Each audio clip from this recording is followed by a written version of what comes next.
জাতীয় নাগরিক পার্টি এনসিপির সদস্য সচিব আক্তার হোসেনকে রংপুর পীরগাছা কাউনিয়া আসনের সংসদ সদস্য পদ প্রার্থী হিসেবে ঘোষণা দিয়েছেন দলটির আহ্বায়ক নাহিদ ইসলাম।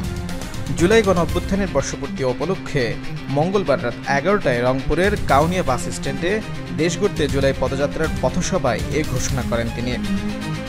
এ সময় নাহিদ ইসলাম বলেন, আক্তার হোসেনের হাত ধরে উন্নয়ন অগ্রগতির মূল স্রোতে পা রাখবে কাউনিয়া পীরগাছা।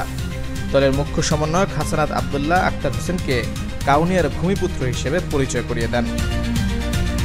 এ সময় অন্যদের মধ্যে জাতীয় নাগরিক পার্টির সিনিয়র যুগ্ম আহ্বায়ক সামান্তা শারমিন, সিনিয়র যুগ্ম সদস্য সচিব ডক্টর তাসনিম জারা, উত্তরাঞ্চলের মুখ্য সংগঠক সার্জিস আলম, দক্ষিণাঞ্চলের মুখ্য সংগঠক হাসানাত আবদুল্লাহ, মুখ্য সমন্বয়ক নাসিরউদ্দিন পাটোয়ারি উপস্থিত ছিলেন।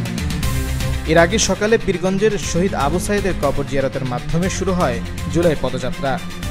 সেখান থেকে গাইবান্ধার পলাশবাড়ি সাদুল্যপুরে পথসভা শেষে বিকেলে রংপুর আসেন এনসিপির নেতারা।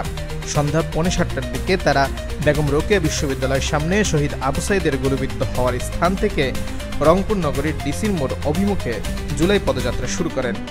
এতে কেন্দ্রীয় নেতারা ছাড়াও জেলা ও উপজেলা পর্যায় থেকে আসা শত শত নেতাকর্মী ও সমর্থকরা অংশ নেন। পদযাত্রায় অংশ নেওয়া নেতাকর্মীদের নানা স্লোগান পুরো এলাকা মুখর করে তোলে।